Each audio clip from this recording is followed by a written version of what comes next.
Y continuamos con el estudio del libro del Génesis, que pienso terminar hoy, si Dios quiere, en capítulo final del capítulo 41 del Génesis. Capítulo 41, versículo 50. Dice: antes que sobrevivieran los años de hambre, recuerdan los años que José vio en el sueño, le nacieron a José dos hijos, que le dio Asnat, la hija de Potifera, sacerdote de On. Llamó José al primogénito Manasés, porque decía: Dios me ha hecho olvidar todo mi trabajo y la casa de mi padre. Y al segundo le llamó Efraín, porque decía: me ha hecho fructificar Dios en el país de mi aflicción. Transcurrieron los 7 años de abundancia como en Egipto, y empezaron a llegar los 7 años de hambre, como había predicho José. Hubo hambre en todas las regiones, pero en todo Egipto había pan. Toda la tierra de Egipto sintió también hambre, y el pueblo clamó al faraón pidiendo pan. Y dijo el faraón a todo Egipto: vayan a José, hagan lo que él les diga. Que el Señor añada bendición a su santa palabra. Si pueden, sobre todo pueden seguir viendo el desarrollo de José en la tierra de Egipto. José se casó con la hija de un sacerdote. ¿De quién? ¿Se recuerda que decía aquí? De On, sacerdote de un dios llamado On. ¿Quién era ese dios llamado On? Que adoraban en Egipto era la luz. Era un dios que era la luz, el dios de la luz. O sea que vemos como José se casa con la hija de un sacerdote, que promueven y adoran la luz, como va a decir más adelante San Juan, y como vimos al principio del Génesis. Cristo es la luz de las naciones, que camina en Cristo, camina en la claridad. Y vemos como José tiene estos dos hijos, Manasés y Efraín, que lo van a oír a través de toda la historia de Israel. Van a oír a Manasés y Efraín. Vamos a ver después porque van a ser nombres tan conocidos. Vemos que José le pone a cada uno de los hijos algo referente a la vida de él. Manasés dice: Dios me ha hecho olvidar todo mi trabajo en la casa de mi padre. Esto quiere decir que el Señor había hecho a José olvidarse de todas las amarguras de lo que pasó. O sea que su corazón no había rencor. Estos dos hijos hablan. Fíjense que los hebreos ponían los nombres porque tenían que decir algo en su vida. O sea, Manasés dice: el Señor borró de mi corazón toda amargura que yo podía haber tenido. Y el segundo, Efraín, que dice: Dios me ha hecho fructificar. O sea, es muy importante para poder fructificar, para poder multiplicar, para poder dar fruto. Uno tiene que olvidarse de la amargura del pasado. Y eso es lo que José quiere testificar en su vida, y por eso nada más y nada menos que a sus dos hijos le ponen Efraín y Manasés. Vinieron los tiempos de hambre. En Egipto no hubo hambre por los egipcios, a pesar de no ser el pueblo de la alianza, de ser un pueblo pagano, oyeron las palabras que Dios le dirigió a través de José. Y por eso en Egipto no hubo hambre. Y seguimos viendo cómo la similitud de José con Cristo, uno de los personajes que más similitud tiene con Cristo, vimos en las clases anteriores José. Vemos también cómo José le da a Egipto a comer, ¿qué cosa? Pan.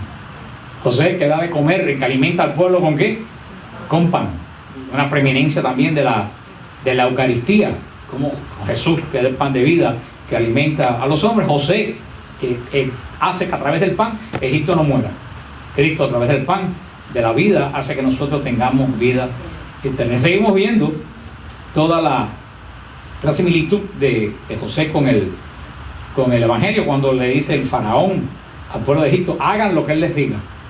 Las mismas palabras que dice María de Jesús: hagan lo que él. Y miren qué interesante: hagan lo que él les diga. ¿Y qué iba a decirle José?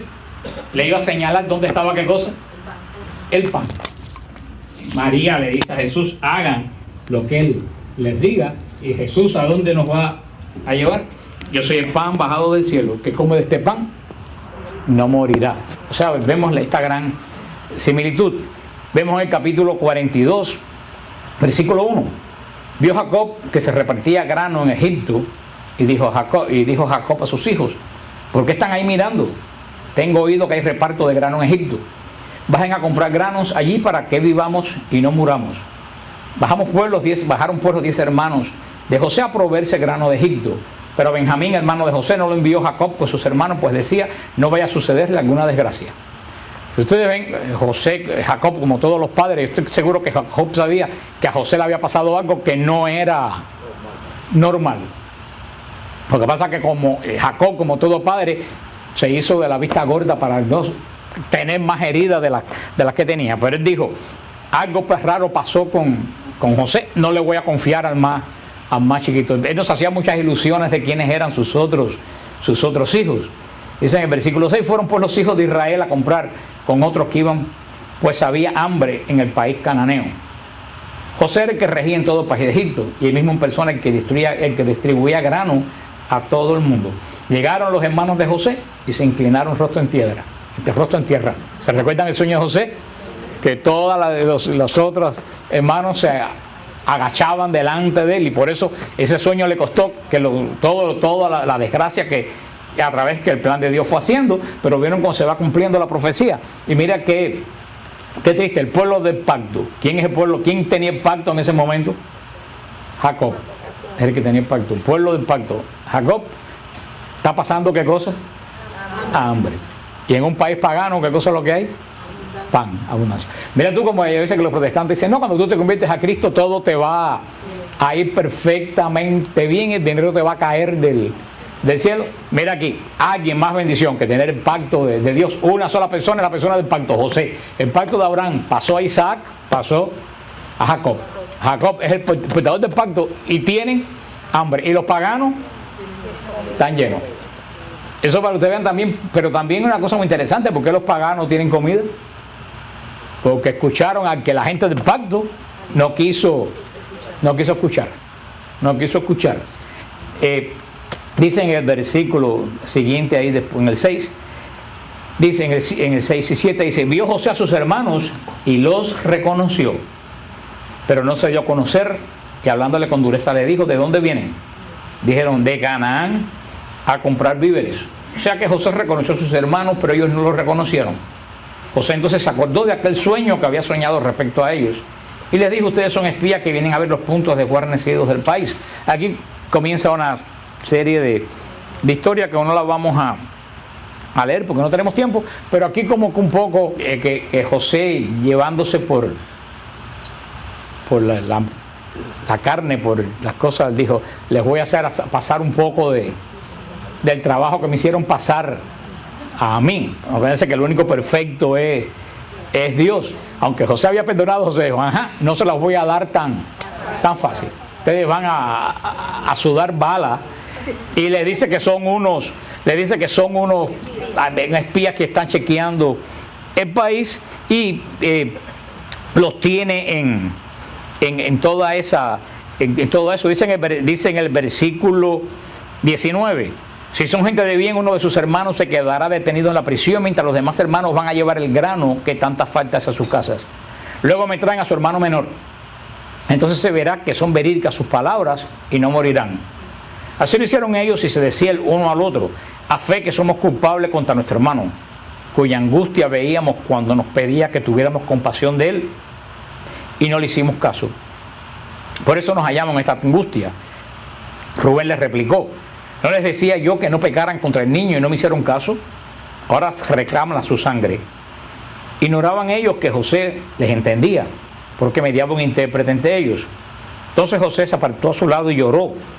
Volviendo donde ellos, tomó a Simeón y lo hizo amarrar a vista de todos. O sea, ellos pensaban que José era egipcio, ¿no? Por eso que hablaban en hebreo entre ellos, pero José estaba entendiendo todo. Pero fíjate como después de tantos años, a ellos no se les había olvidado, tenían la conciencia de que habían hecho algo más. Dice, tú de lo que nosotros hicimos, estas son las consecuencias ahora de aquello que nosotros hicimos. Así dejaron a Simeón y volvieron al país, porque recuérdense que la condición era que volvieran con el más pequeño. Dice en el capítulo 43, versículo 1 dice, el hambre seguía abrumando la tierra. Así pues, en cuanto acabaron de consumir el grano traído de Egipto, les dijo a su padre, vuelvan y compren algo de comer. Judá le dijo, bien claro nos dio a entender aquel hombre que no nos recibiría si no estaba con nosotros nuestro hermano. Si mandas a nuestro hermano con nosotros, bajaremos y te compraremos víveres. Pero si no lo mandas, no bajaremos, porque aquel hombre nos dijo, no se presenten ante mí, sino está su hermano con ustedes. Dijo Israel: ¿por qué para desgracia mía hicieron saber ese hombre que tenían otro hermano? Entonces comienzan a decir que ellos conversaron y que le preguntaron, y dicen en el capítulo 43, versículo 11, le dijo su padre Israel: siendo así, háganlo, lleven de lo más fino del país en sus cestas y bajen a aquel hombre un regalo. De poco le sacarán un poco de miel, almáciga, lábano, pistacho y almendras. Tomen también con ustedes el doble del dinero y devuélvanle personalmente el dinero devuelto en la boca de sus talegas, por si se trata de un error. Tomen pues a su hermano y vuelvan inmediatamente donde ese hombre, que el Shaddai les haga hallar misericordia ante ese hombre y que les deje partir con su otro hermano y con Benjamín. Por mi parte, si he de perder a mis hijos, ¿qué le vamos a hacer? Aquí vemos otra vez que aparece un nombre que aparece 2 o 3 veces solamente en la Biblia, el Shaddai, del Dios poderoso, que solamente se invoca a Dios con el nombre del Shaddai cuando estamos ante una gran incertidumbre y sabemos que no importa la incertidumbre que haya, el Señor es poderoso y es más grande que todos nuestros problemas y todas nuestras incertidumbres. Sigue hablando toda la historia, cómo bajaron a Egipto de nuevo buscando la comida que no tenían ellos, precisamente por no oír la voz del Señor a través de la boca de José, y no solo no oír la voz del Señor a través de la boca de José, sino tratar de matar a aquel que traía la palabra de Dios. Lo mismo que va a ser siglos después el pueblo judío con Jesús. Siguen toda esta novela que ustedes la pueden leer en el capítulo 44, y vamos al capítulo 44, versículo 18. Dice, hablando con José: entonces se le acercó Judá y dijo: con permiso, Señor, tu siervo va a pronunciar una palabra a mi Señor, y que no se encienda tu ira contra tu siervo, pues tú eres como el mismo Faraón. Mi Señor preguntó: ¿los siervos tienen padre o algún hermano? Y nosotros dijimos a mi Señor: sí, tenemos padre anciano y un hijo pequeño de su ancianidad. Otro hermano de este murió, solo ha quedado de su madre, y su padre lo quiere. Entonces tú dijiste a tu siervo: bájenlo, que ponga mis ojos sobre él. Y dijimos a mi Señor: imposible que el muchacho deje a su padre, pues si le dejara, moriría. Pero dijiste a tus siervos: pues si no baja su hermano menor con ustedes, no volverán a verme a la cara. Así pues, cuando subimos nosotros donde mi padre, tu siervo, les pusimos las palabras de mi Señor. Nuestro padre dijo: vuelvan, compren algo que poner. Sigue diciendo lo mismo que ya hablamos, dice en el versículo 29. Y ahora se lleva también a de mi presencia. Si le ocurre alguna desgracia, harán bajar mi ancianidad al Seol con amargura. Ahora pues, cuando yo llegue donde mi padre, tu siervo, y el muchacho no esté con nosotros, teniendo como tiene el alma tan apegada a la suya, en cuanto vea que falta muchacho, morirá. Y tus siervos habrán hecho bajar la ancianidad de nuestro padre, tu siervo, con tristeza al Seol. La verdad es que tu siervo ha traído al muchacho de junto a su padre bajo palabra de que si no te lo traigo, quedaré en falta para con mi padre a perpetuidad. Ahora pues, que se quede tu siervo en vez del muchacho como esclavo de mi Señor. Y sube el muchacho con sus hermanos, porque ¿cómo subo yo ahora a mi padre sin el muchacho conmigo? No quiero ver la aflicción que caerá de mi padre. Vemos Judá que intercede delante del poderoso. Sabemos que nadie es perfecto, todo el mundo tiene pecado, pero todo el mundo tiene algo bueno. Y vemos aquí que Judá tenía un gran amor por su padre, y sabía que si no volvía con Benjamín, esa era la muerte y se lo dice: si yo no bajo con él, esa es la muerte de Israel, de mi padre. Vemos a Judá intercediendo. Dice en el capítulo 45, versículo 1: ya no pudo José contenerse delante de todos los que en pie le asistían, exclamó: echen todo el mundo de mi lado. Y no quedó nadie con él mientras se daba a conocer José a sus hermanos. Y cesó a llorar a gritos, y lo oyeron los egipcios, y lo oyó hasta la casa de Faraón. José dijo a sus hermanos: yo soy José, vive aún mi padre. Sus hermanos no podían contestarse, porque se habían quedado atónitos ante él. Me imagino. Ellos dirían: estamos en problemas. Resulta que aquel que tiramos en el hueco y vendimos esclavos es de quien depende nuestra vida. Y podemos decir a lo mejor un poco, esta también es la historia del pueblo judío, que están en problemas. Cuando el día que encuentren cara a cara al mismo Dios, que igual que a José vendieron y mataron. Dice en el versículo 3, José dijo a sus hermanos, yo soy José. Bueno, ya se lo vimos en el 4. José dijo a sus hermanos, vamos, acérquense a mí. Se acercaron y él continuó, yo soy su hermano José, a quien vendieron a los egipcios. Ahora bien, no le pese ni les dé enojo haberme vendido acá, pues para salvar vidas me envió Dios delante de ustedes. Pero que con este van 2 años de hambre en la tierra, y aún quedan 5, en que no habrá arada ni siega. Dios me ha enviado delante de ustedes para que puedan sobrevivir en la tierra y para salvarles la vida mediante una feliz liberación. O sea que no fueron ustedes los que me enviaron acá, sino Dios. Y me ha convertido en padre del faraón, el dueño de su casa y amo de todo Egipto. José sabía perfectamente, entendió el plan de Dios. Les dijo, esto que ustedes hicieron, no lo hicieron ustedes. El Señor que obra de forma misteriosa a través de la muerte que ustedes buscaron para mí, lo hizo para que ustedes tuvieran vida. Fíjate que es el mismo caso de Jesús. No hay nadie que se parezca más a Jesús en toda la Sagrada Escritura. Una prefigura más grande de Jesús que José. Dice en el versículo 9, suban deprisa donde mi padre y díganle, así dice tu hijo José, Dios me ha hecho dueño de todo Egipto, bajas a mí sin demora. Vivirás en el país de Gosén y estarás cerca de mí con tus hijos y nietos, tus ovejas y tus vacadas y todo cuanto tienes. Y no te sustentaré allí, y yo te sustentaré allí, pues todavía faltan 5 años de hambre. No sea que queden en la miseria tú y tu casa y todos los suyos. Dice en el versículo 13, notifiquen pues a mi padre toda mi autoridad en Egipto y todo lo que han visto, y seguida bajen a mi padre acá. Y echándose al cuello de sus hermanos, Benjamín lloró, también Benjamín lloraba sobre el cuello de José. Luego besó a todos sus hermanos llorando, abrazado a ellos, después de lo cual sus hermanos estuvieron conversando con él. Vemos este encuentro, la película es muy emotiva, si ustedes ven la película del encuentro de José con sus hermanos. Y estas son las palabras que utilizó Juan 23 cuando se reunió con los judíos después del concilio, la primera reunión que tenía la iglesia con los judíos. La palabra que usó Juan 23 fue este versículo, soy yo José, el hermano de ustedes.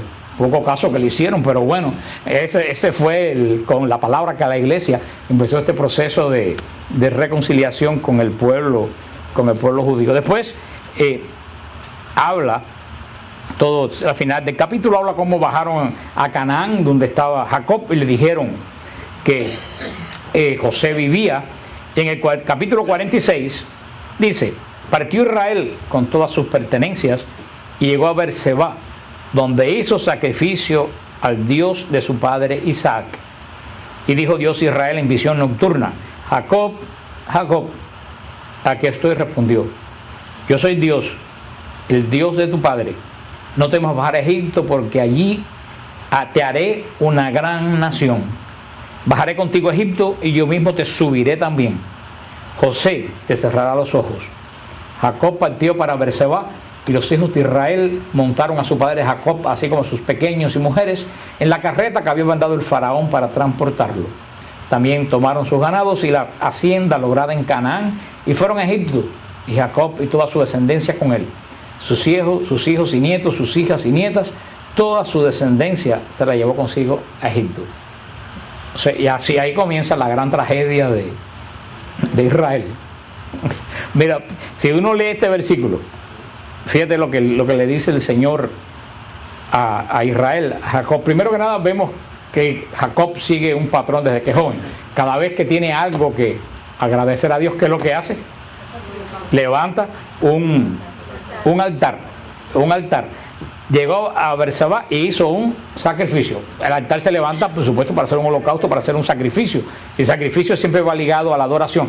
Vemos que desde que luchó con el ángel en Betel, siempre Jacob es una persona que siempre ofrece sacrificio y levanta altares. Por eso Jacob, el poseedor del pacto, fue bendecido. Es un hombre de adoración. Pero Jacob entendía que la adoración no es sencillamente decir palabras, que la adoración surge de una ofrenda que tú haces de algo de ti. Y de algo verdaderamente importante, porque se ofrecía un animal, y no se ofrecía un animal cualquiera cojo que ellos iban a sacrificar. Se ofrecía un animal que era lo mejor del ganado. Muchas personas creen que la adoración es palabra, habla mucho, yo te adoro, Dios mío. Si tú hablas y no presentas algo que de verdad a ti te duele y no se lo presentas a Dios, esa adoración es una adoración vacía. Por eso la verdadera adoración, que es la Eucaristía, es que le ofrecemos a Dios algo que a Dios le duele. ¿Qué le ofrecemos a Dios? El cuerpo sacrificado de su Hijo Jesucristo. Lo que pasa es que aquí es Dios quien pone la ofrenda. Jacob tenía que poner ofrenda, ya nosotros no tenemos que poner ofrenda, porque la gran ofrenda que nosotros presentamos al Padre, ¿quién es? Jesucristo. Jesucristo. Vemos a Jacob, que es un hombre de ofrenda, y en ese hombre de adoración, y vemos otra vez que la adoración está ligada siempre a ¿qué? El sacrificio. Y siempre que hay sacrificio, que hay adoración, Dios habla. Y vemos cómo el Señor se dirige a Jacob y le dice: yo soy el Dios de tu padre. O sea, ¿qué es lo que le quiso decir con eso? ¿Ver? ¿Qué ustedes creen que le quiso decir a Jacob cuando le dijo: yo soy el Dios de tu padre? Yo soy el Dios de la promesa, yo soy el Dios de la alianza. Porque la alianza la tenía Abraham, pasó a Isaac. Siempre Dios en el Antiguo Testamento se va, a partir de ahí Dios siempre se va a identificar como el Dios de Abraham, de Isaac y de Jacob. O sea, el Dios de la promesa, el Dios que prometió algo. Fíjate, yo soy el Dios de tu padre. No temas bajar a Egipto, porque allí te haré una gran nación. O sea, todo el mundo va a pensar que ahora Israel va a llegar a Egipto y le van a dar los primeros puestos y van a heredar el puesto de José y se van a hacer millonarios y van a construir pirámides. Y llegan Israel a Egipto, ¿y en qué se convierten? En esclavos. O hay veces que uno dice: Señor, como que tú tienes una forma muy rara de engrandecer a la gente. Es lo mismo que dice Jesús.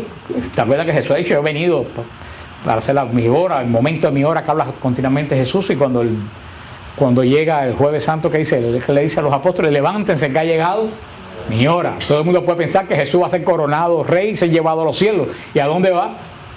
A la cruz. A la cruz, porque verdaderamente el Señor, y lo está viendo desde Egipto. Esto contradice toda la teología esa protestante nueva que hay, que esa teología protestante de la prosperidad se inventa en 1976, y yo precisamente murió que la fundó, que fue Oral Robert, el pastor. Que el Señor lo tenga donde mejor le parezca, pero que lo tenga lo más lejos posible de mí cuando yo vaya al cielo, si llego. No quiero, yo digo como los indios Atuey y los españoles: si esos van al cielo, mejor llévame a otro lugar. Pero este señor, que bastante daño que le ha hecho a la iglesia, Oral Robert, este señor fue el que fundó, este señor es el padre de todas estas iglesias de shopping center que ustedes ven.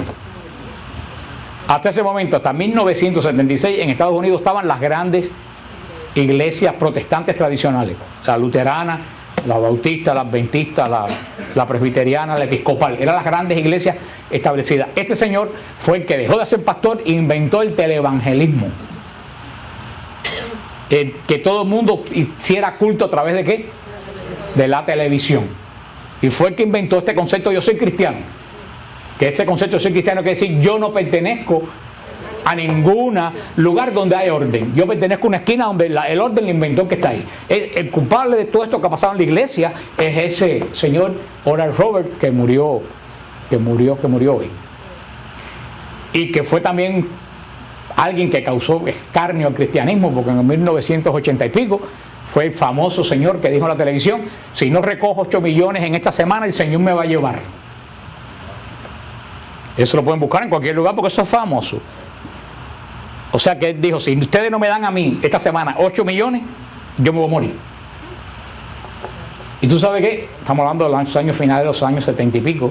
De la gente en esa época le dieron los 8 millones. Pues yo no le doy nada, porque si la esperanza de todo cristiano es llegar al cielo, pues es mejor que se fuera al cielo en ese momento. Pero ese señor fue un gran manipulador de dinero. Y se creó una universidad que se llama Oral Roberts, que es uno de los centros de anticatolicismo más grandes de todos los Estados Unidos. Que por cierto, que ya que estamos en chisme, yo soy una especie de comay católico. El hijo de Oral Roberts, se llama Richard Roberts, no sé, el hijo de este señor que se quedó dirigiendo la universidad, pues lo tuvieron que votar porque lo acusaron de falsificación, de manipulación de millones de dólares para usarlo él y su familia en cosas particulares. O sea, una serie de cosas. Pues ese señor fue el que fundó todo esto que vemos de shopping center, y de ahí él fue el que inventa y que da a conocer esta falsa teología de la prosperidad, de que tú crees en Dios y dinero te viene en chorros. Claro, a quien le viene el dinero en chorros, al pastor. A ese es que le viene el dinero en chorro, no a los feligreses. Por eso que empezó a decir, mientras más ustedes me manden dinero, más Dios los va a bendecir. Y de ahí viene la teoría esa, la teología de la prosperidad de la gente que anda por ahí. Pero vemos que evidentemente Dios tiene un concepto totalmente diferente de la prosperidad. Porque ese concepto dice que si tú eres pobre es porque tú no le agradas a Dios. Entonces digo, pues mira, hijo, Jesús fue pobre, María fue pobre, Pablo fue más que pobre, tenía un solo abrigo que le dice a fulanito en una carta, cuando vengas tráeme el abrigo, el paupérrimo. Pedro fue. Entonces como que toda la gente del Nuevo Testamento como que no coinciden con la forma que él tiene. Porque tener mucho dinero es signo de bendición. Pero cuando yo le dije una vez a uno, entonces porque este otro descarado de aquí de Alfa y Omega, el gordo con el pelucón ese en la cabeza, el otro día le dijeron, alguien lo llamó y le dijeron que él tanto que hablaba de cristianismo y que él era multimillonario. Y él dijo, pues claro, si yo fuera un fracasado a mí nadie me seguía. Fue la respuesta de él. Y nosotros seguimos un fracasado a ojos humanos. Pero todo esto viene de que ellos dicen que si Dios te ama, Dios te bendice con mucho dinero. Una vez yo le dije a una persona de esa misma iglesia, bueno, sí, porque yo le decía eso al pastor, no, pero tiene tanto dinero porque Dios lo bendice, por eso que tiene tantas casas y tantas propiedades. Y yo le dije, bueno, pues entonces, ¿por qué critican ustedes a la iglesia católica? Si usted dice que es rica, si tenemos dinero, es porque somos altamente. Y me dijo, no, pero eso no se aplica a la iglesia católica. Le digo, tú eres un descarado. Dijo, yo no lo más contigo. A ti lo que tú tienes de cabeza es una neurona y se te murió. Porque eso sí, Dios te bendice cuando tú a mi iglesia tienes mucho dinero, pero a la iglesia católica, cuando tú le aplicas ese concepto, no se aplica. Pues vemos que Dios lleva a Jacob a Egipto y dice, ahí voy a hacer de ti una gran nación. Y se convierten en esclavos por 400 y pico de años. Uno diría como el concepto de tuyo y mío. Y es que precisamente el Señor sabe que la persona solamente se purifica a través de la prueba. Y el que no sabe pasar. ¿Se acuerdan cuando hablamos de la prueba de Abraham? ¿Se acuerdan que la prueba tiene la misma raíz en la palabra hebrea que levantamiento? Y en la misma procesos normales, la gente sabe que para purificar el oro, ¿qué es lo que hay que darle? Candela. Y para que el acero se ponga duro, ¿qué es lo que hay que darle? Hay que derretirlo, hay que darle candela. Purificación. Sin purificación no hay crecimiento espiritual. Y todo este tiempo que iba a pasar Israel esclavo en Egipto es lo que va a hacer de Israel una gran nación. Una gran nación. Porque si hay algo que mantiene a Israel unido hasta hoy, es el concepto de que no pueden ser esclavos. Eso lo tienen los judíos en los genes. Y eso es lo que la Pascua le dice a los judíos. Tú no puedes celebrar la Pascua recordando que tus padres fueron esclavos. Tú tienes que celebrar la Pascua sintiendo que tú mismo fuiste esclavo en Egipto. Por eso que el israelita tiene ese deseo de fuerza de Dios, Israel, de batallar. Porque en esos 400 años sintieron en carne propia lo que era ser esclavo. Y eso fue lo que hizo de ellos un gran pueblo. Que es lo que le decía una vez un amigo mío, Ami Cohen, hablando en Jerusalén, que me decía, pero es que yo no entiendo, porque bueno, como casi todos los judíos, un judío bastante descreído, como casi todos los judíos de Israel, que más del 90% son agnósticos, no creen en nada. Los grandes grupos judíos están en Jerusalén, en Safed y en Tiberia, pero el resto del país hay ciudades y ciudades que no hay ni una sola sinagoga. Menos de un 5% de todos los judíos del país van alguna vez al año a la sinagoga, menos del 5%. Y este Ami es un prototipo de gente que nació y me decía Ami, pero verdaderamente yo no sé, una vez me lo dijo en Jericó, ¿no? La monte Moab, donde Moisés vio la tierra prometida está cerca de Jericó, y él me dijo, Moisés, yo estoy seguro de que se murió Moisés. Y yo decía, ¿de qué se murió Moisés? Porque él es una persona muy sabia, estudiado mucho. Digo, Moisés se murió en Haratac. Y digo, ¿y por qué tú lo sabes? Porque cuando se subió a Montenegro y vio lo que era la tierra que emana leche y miel, se murió del susto, porque es pura piedra. Yo decía, Dios que ama a Israel, me decía, no podía habernos dado un poco más de agua, como Babilonia. Y él le decía a mí, ¿tú conoces algún Babilonia? Y me decía, no. Digo, ¿tú conoces algún judío? Dicen montones. Digo, mira lo que le pasa a los que les dan tierras con mucha agua. Ustedes están tan arraigados a la tierra porque solamente uno le da valor a las cosas cuando tiene que batallar por ellas. Y Dios sabe por qué Dios le dio esa tierra. Si Dios le da a Israel una tierra como Babilonia, llena de árboles y de agua, posiblemente nunca hubieran prosperado como país. Porque lo que hace avanzar, lo que hace crecer es precisamente cuando tú tienes que crearlo. Ustedes quieren echar a perder un hijo, ustedes dejen todo desde el principio. Denle un carro del año, denle todo gratis. Pero ustedes vean que echaron a perder totalmente y no sirve para nada.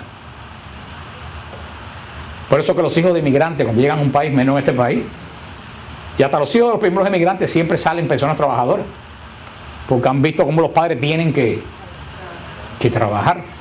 Por eso vemos que el Señor le dice, voy a hacer contigo una gran nación. Pero fíjate lo que le dice después, bajaré contigo a Egipto. Bajaré, Dios va caminando con Israel, bajaré contigo a Egipto y yo mismo te subiré también.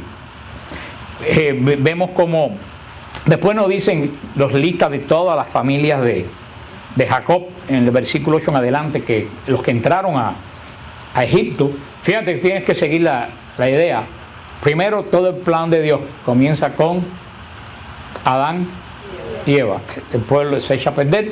La gran promesa. ¿Quién viene solamente a la promesa? Abraham, una sola persona. Después, ¿cuántas personas hay en el pacto? 2 personas, Abraham e Isaac. Después, ¿cuántas personas más adelante hay en el pacto? 3 personas, Abraham, Isaac y Jacob. Ya aquí te dan una lista de unas cuantas personas. O sea, ya lo que entra en Egipto es una tribu. Es lo que entra. Primero era un hombre, después era una familia, ahora es una tribu. Pero todo esto se ha hecho un periodo de 100 o 200 años. Dios trabaja lento porque construye para siempre.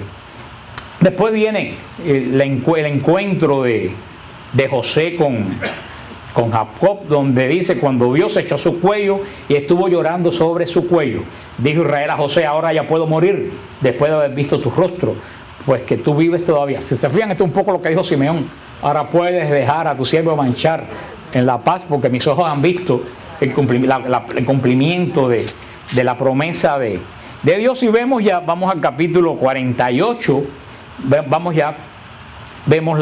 el testamento de Jacob. Dice en el versículo 27, capítulo 47, versículo 27, Israel residió en Egipto, en el país de Gosén, y se afincaron en él y fueron fecundos y se multiplicaron sobremanera. Jacob vivió en Egipto 17 años, siendo los días de Jacob, los años de su vida, 147 años. Cuando los días de Israel tocaron a su fin, llamó a su hijo José y le dijo, si he hallado gracia a tus ojos, pon tu mano debajo de mi muslo y hazme este favor y lealtad. Eso es una forma de juramento judío, juraban así poniendo la mano debajo del muslo. Cuando yo me acueste con mis padres, me llevarás de Egipto y me sepultarás en el sepulcro de ellos. Respondió, yo haré según tu palabra, júramelo. Y José se lo juró.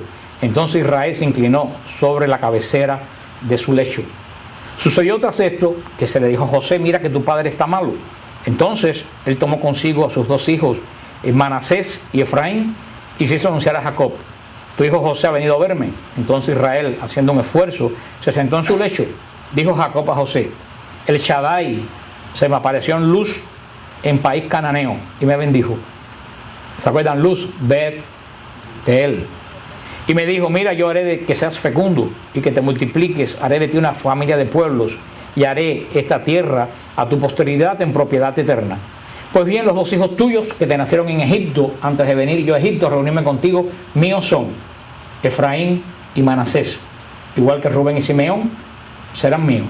En cuanto a la prole que has engendrado después de ellos, tuya será, y con el apellido de tus demás hermanos se la citará en orden a la herencia. O sea, vamos aquí que Jacob adopta a los 2 hijos de José como hijos. Eso era muy común en esa época. ¿Qué quiere decir eso? Que los 2 hijos de José pasan a ser parte de la herencia de la promesa de él. Por eso vamos a ver más adelante que estos 2 forman 2 tribus de Israel, sin ser hijos de Jacob. Está la tribu de Efraín y la tribu de Manasés, que no son hijos de Jacob. Por eso José no va a tener tribu. No hay una tribu de José en Israel. En las 12 tribus no hay ninguna tribu que se llame de José, porque la tribu de José se dividió en 2, en Efraín y en Manasés. Son las 2 tribus. Ustedes dirán, entonces son 13 tribus. No son 13 tribus, porque recuérdense que que Leví no tenía territorio. Vamos a ver después que Leví vivía del servicio del templo. Entonces Leví no tenía territorio y José no tuvo territorio. Entonces por eso son las 10 tribus. Manasés y Efraín son las 12 tribus, no son 13. Son 12 porque cuando distribuyen no hay territorio para Leví. Por eso siguen siendo las 12 tribus de Israel, pero vemos que Manasés y Efraín ya son adoptados por Jacob como un honor a José por todo el bien que José hizo a sus hermanos y todo eso. Dice en el versículo 13, José tomó a los 12 Efraín con la derecha y la izquierda de Israel, y a Manasés con la izquierda a la derecha de Israel, y los acercó a este. Israel extendió su diestra y la puso sobre la cabeza de Efraín, aunque era el menor, y su izquierda sobre la cabeza de Manasés. Es decir, que cruzó las manos, puesto que Manasés era el primogénito, y bendijo José diciendo: el Dios en cuya presencia anduvieron mis padres Abraham e Isaac, Dios que ha sido mi pastor desde que existo hasta el presente día, el ángel que me ha rescatado de todo mal, bendiga a estos muchachos y sean llamados con mi nombre en el de mis padres Abraham e Isaac. O sea, que cruzó las manos. Si ustedes se fijan, si ustedes van a la iglesia bizantina, se van a dar cuenta que cuando en las grandes pontificales se da la bendición, se da con 2 velas que están cruzadas. Viene de la bendición de Jacob con las manos con las manos cruzadas. Vemos entonces cómo ya Jacob está en el capítulo 49, que es muy interesante, el capítulo 49. Dice en el 49:1: llamó Jacob a sus hijos. Este es el final de Jacob. Jacob va a bendecir. Cuando un padre moría, bendecía a cada uno de los hijos, le daba una bendición. Llamó Jacob a sus hijos y dijo: reúnanse que yo les muestre lo que va a suceder al cabo de los días. Apíñanse y oigan, hijos de Jacob, oigan Israel su padre.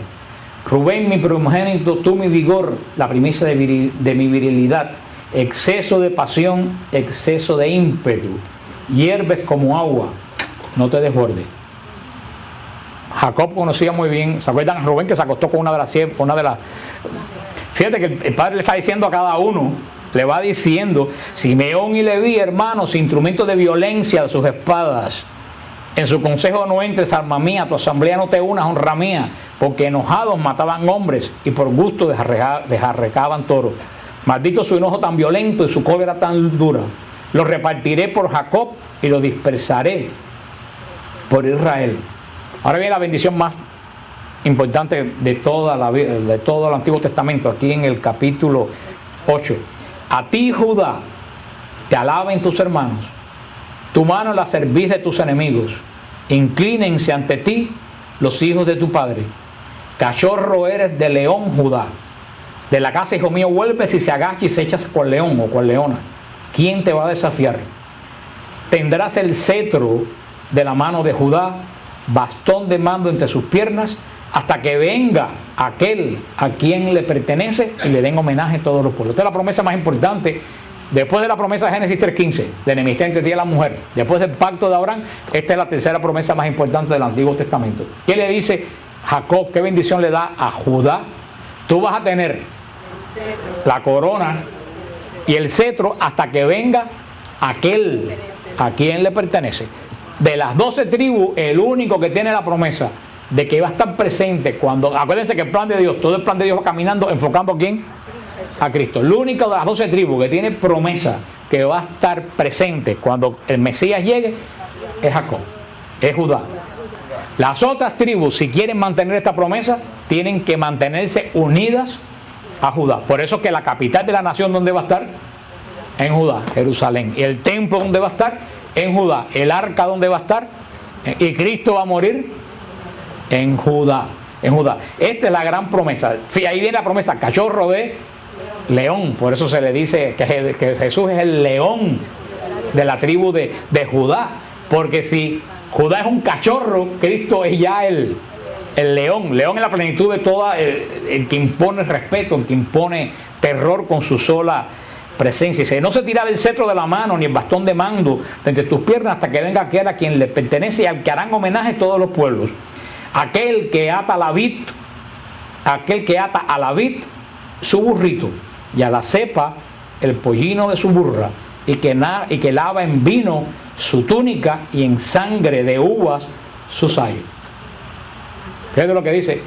Y es por eso que ellos se dan cuenta, aquel que va a venir a recobrar el cetro y la corona está ligado a un burrito. Por eso que cuando Jesús entra el domingo de Ramos en Jerusalén en un burrito, que para nosotros es símbolo de humildad, para el judío no era símbolo de humildad, el hombre entrando en un burrito a Jerusalén les recuerda la promesa de Jacob: ahí viene el rey, ahí viene el que va a recoger la corona y el cetro. Jesús por eso se montó en un burro, no por signo de humildad, para que se cumpliera la profecía. Y por eso cuando Israel vio a Jesús montado en un burrito pequeño, porque Jesús se montó en el hijo de una burra, creo eso, era una cosa chiquita, ver a aquel hombre tan grande, no tenía lógica montado en un burro tan chiquito. A la gente, en vez de darle gracias y reírse como hubieran hecho ustedes, lo que dijeron fue, que les vino a la mente la profecía: el que va a recoger la corona y el cetro viene montado en un burro pequeño. Por eso fue que se volvieron locos, empezaron a gritar: bendito el que viene. Porque dijeron, ya era hora que el que tenía que entrar a Jerusalén a recoger la corona llegara. Claro que el que no entiende esto no entiende el domingo de Ramos, porque Jesús entró en un burro y porque Israel se volvió como que loco cuando vio a Jesús entrando montando en un burro. Para nosotros no quiere decir nada. Ay, qué humilde, no. Para Israel era, llegó aquel que profetizó Jacob en su... Y fíjate que continuamente dice que aquí está ligado, ¿qué cosa? Lava en vino su túnica y en sangre las uvas con que lava la túnica. Está diciendo, está ligando Mesías, cumplimiento con vino y con sangre. Fíjate como desde el comienzo de Génesis está ya prefigurada la Eucaristía ligada al Mesías. Y aquí el Señor, pueden leerlo, va dándole una bendición a cada uno o una advertencia, que es una bendición, porque las advertencias de los padres, cuando después pasan los años, nosotros nos damos cuenta que las advertencias de los padres son bendiciones. Dice luego en el versículo 29, luego les dio este encargo: yo voy a reunirme con los míos, sepúlteme junto a mis padres en la cueva que está en el campo de Efrón elitita, en la cueva que está en el campo de Macpelá. Esto es en Hebrón.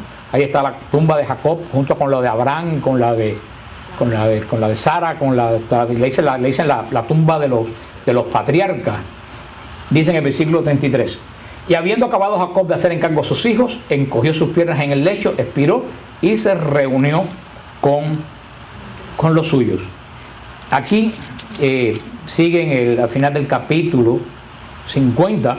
Dice: vinieron los hermanos de José, viendo los hermanos de José que había muerto su padre, dijeron: a ver si José nos guarda rencor y nos devuelve todo el daño que le hicimos. Esta gente nunca entendieron a José. Ni lo entendieron cuando era pequeño con el sueño, ni lo entendieron de grande. Ellos pensaban que si José los trataba bien, era porque el padre estaba vivo. Ellos no entendieron que José era un hombre que perdonaba y olvidaba. ¿Tú sabes por qué? Porque la persona que es mezquina no puede pensar que alguien es generoso. Sencillamente por eso. Tú eres mezquino, tú vas a juzgar que todas las personas son mezquinas. Cuando alguien me habla de mezquino, digo: ¿no será que el mezquino eres tú? Como dijo una vez una persona, uno mira la vida de acuerdo a los espejuelos que se pongan. Los que usan espejuelos. Si los espejuelos están manchados, ¿cómo ven? Digo, ¿no será que el mundo no es malo? ¿No será que los espejuelos con que tú ves el mundo están manchados? Límpialo. Por eso mandaron a José este recado: tu padre encargó antes de su muerte, así dirán a José, por favor perdona el crimen de tus hermanos. O sea, esta gente sigue enredando. Le pusieron palabras en José que Jacob, que conocía bien a José, ni le dijo esto. Le dijeron: el papá nos dijo antes de morirnos que tú nos trataras bien después que se muriera. O sea, siguen siendo exactamente. Y José dice en el 22: José permaneció en Egipto junto con la familia de su padre, y alcanzó José la edad de 110 años. José vio los bisnietos de Efraín, asimismo los hijos de Maquir, hijo de Manasés, nacieron sobre las rodillas de José. Por último, José dijo a sus hermanos: yo muero, pero Dios se ocupará sin falta de ustedes y los hará subir de este país al país que juró a Abraham, Isaac y Jacob. A partir de ahí, el Dios de Israel se conoce como el Dios del pacto, el Dios de Abraham, de Isaac y de José, de Jacob. Dios los visitará sin falta y entonces se llevarán mis huesos de aquí. Y murió José a la edad de 110 años, se lo embalsamaron y lo pusieron en un sarcófago en Egipto. Así termina el libro de Génesis, que el Señor nos ha permitido estudiar hasta aquí. Pero fíjate que Qué interesante. Aquí se queda Israel en Egipto. Vamos a ver en el Éxodo cómo Israel pasa a ser esclavo de Egipto. Y uno pudiera decir, y todo esto, Israel pasa a ser esclavo de Egipto después de qué acontecimiento? Después de la muerte de José. Y diríamos, ¿no sería que el Señor le está purificando a Israel por lo que Israel le hizo? El que tenía la bendición, ¿quién era? José. Mientras José vivió, sus hermanos fueron bendecidos. José murió y no fueron José quien le hizo el daño. No, y no es un castigo. Es que si hay algo más, si hay algo en la vida, es que, hermano, cuando tú haces algo malo, prepárate a que eso vire para ti. No como castigo, sino como enseñanza de lo que tú no debes hacer. Si algo me ha enseñado la vida, es que todo lo que tú haces en la vida, tanto malo como bueno, regresa. Y de la misma forma que lo hiciste, de una forma o de otra. Y no como castigo de Dios, como las plagas de Egipto. Porque si ahora el Señor le pasa la cuenta a Israel, después se lo va a pasar a Egipto. Porque el Señor te está diciendo, viste el daño que... Y eso, si vienes a ver, es una forma de purificación. Porque si el Señor no hace eso, vas a pasar una larga temporada en el purgatorio. Porque el purgatorio es para purificar el daño que causaste y no retribuiste. Todo pecado tiene que tener retribución. Si tú te arrepientes de un pecado y no retribuyes el pecado, está incompleta la acción. Porque no como hoy los políticos que se roban 5 millones de dólares, le ponen 6 años de cárcel y $250,000 de multa. Y te quedas con 5.575.000 dólares. Y a veces que yo digo, si yo fuera más joven, 5 años de cárcel por 7 millones, vale la pena. O sea, no, un político que roba 7 millones, ¿tú sabes lo que tiene que devolver? 7 millones. Los 7 millones que se robó, eso es retribución. Y así pasa con nuestra vida. Todo daño que tú haces tiene que ser retribuido. Y eso es lo que yo creo que falta un poco en la confesión. En la confesión habría que hablar más de la retribución. Ahora, si es un pecado que no tiene retribución, porque hay pecados que no se pueden retribuir y el daño está hecho. Para eso está la purificación del purgatorio. No es ningún second chance. Y eso es lo que el Señor está haciendo aquí con Israel en todo este tiempo. Israel está retribuyendo el mal que hicieron ¿a quién? A José. Reparando. Pero retribuyendo es como podemos decir como devolviendo, que es lo mismo que reparando. Ya José, y no lo está retribuyendo no a José. José no lo necesita. ¿Tú sabes a quién se lo está retribuyendo? A ellos mismos. Ellos se están retribuyendo el daño que están purificando. Se hicieron, mira lo que nuestros hermanos lo metimos en un hueco y lo vendimos como esclavos. Nosotros estamos en un hueco y somos esclavos. ¿Te entiendes cómo es Israel tuvo que tener esa conciencia? Por eso que si Israel no tiene esa conciencia, Israel sigue repitiendo los mismos errores. O una persona, cuando ve así, en vez de decir, ¿por qué Dios me castiga? Uno dice, no, yo estoy retribuyendo. Más vale que la próxima vez lo piense antes de hacerlo. Ahí es cuando aprendemos algo de la lección. Si no, vas a pasarte toda la vida retribuyendo. Ya cerrando esta clase, vamos a ver 7 cualidades de José para terminar. La primera cualidad: José fue siempre fiel a Dios. Esa es la primera cualidad de José. José fue siempre fiel a Dios. La segunda: José siempre hizo el bien al prójimo en la adversidad. Cuando Egipto cayó, vino el hambre, iba a venir el hambre sobre Egipto, José les advirtió, viene hambre. José pudiera haber dicho, si esta gente me han hecho esclavos, que se mueran de hambre, bastante que se lo merecen. Inclusive José hizo bien a sus hermanos en el momento que Israel le fue adverso. Tercero, José sabía usar el don que Dios le había dado. José sabía qué don Dios le había dado y José sabía usar el don que Dios le dio. Cuarto, José sabía dar la gloria a Dios. Continuamente ven la historia con el faraón, que José decía, lo que yo tengo no es mi inteligencia, lo que yo tengo me lo dio Dios. La quinta, José sabía dar solución a los problemas. No es solo detectar el problema, es saber dar solución al problema. La sexta, José estaba dispuesto a asumir la responsabilidad. José sabía ser una persona responsable. Cuando se le daba algo, sabía cómo ser fiel a eso que se le había dado.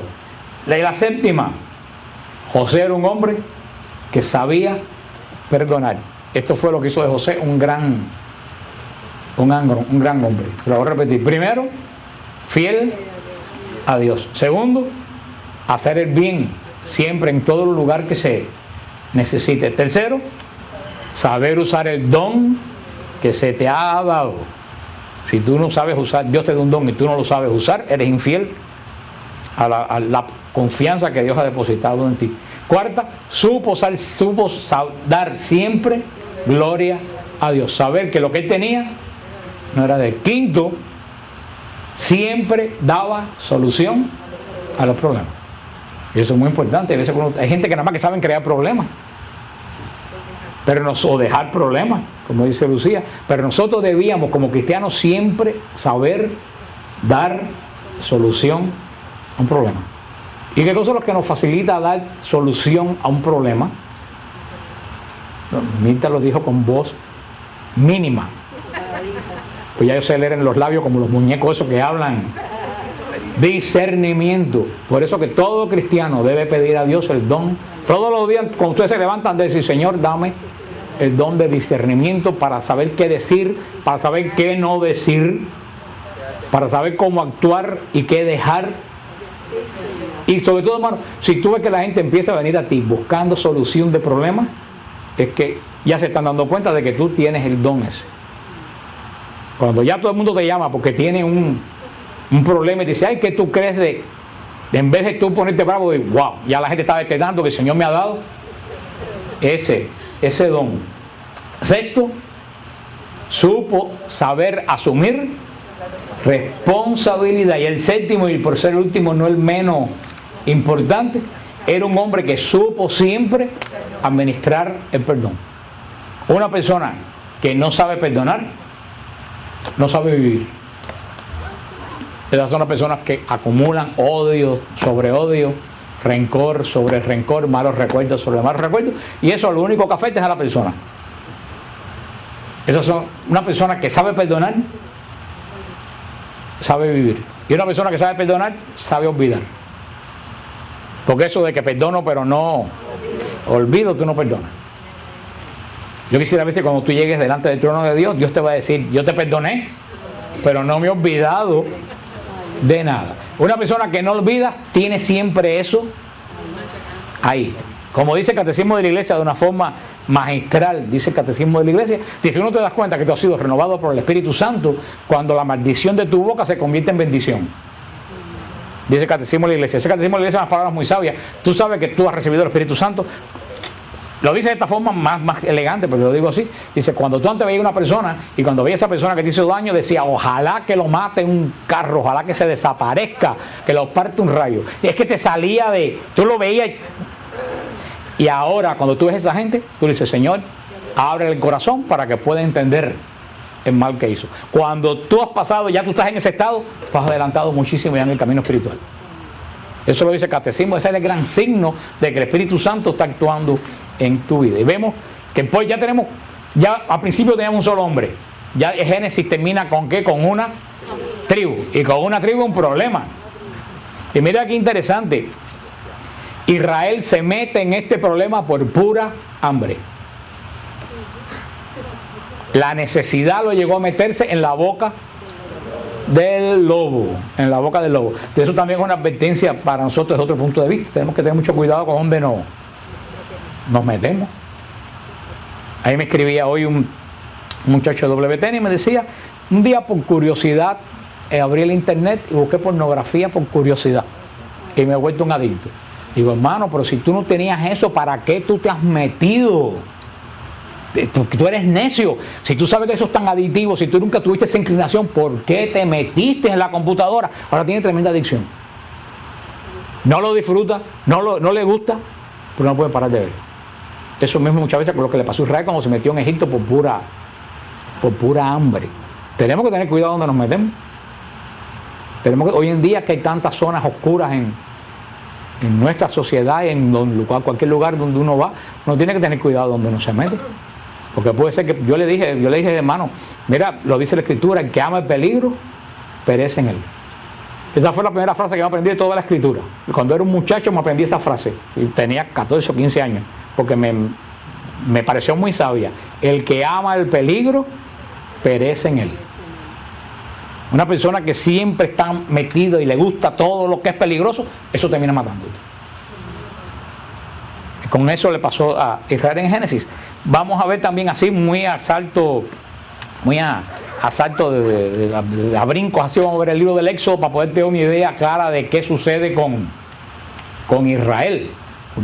Que después, cuando regresemos de las Navidades, vamos a comenzar el estudio del Éxodo, no como un versículo a versículo, sino como lo hicimos así, viéndolo enfocado, viéndolo metido dentro de qué, dentro del plan de Dios, y apuntando a dónde, a Cristo Jesús.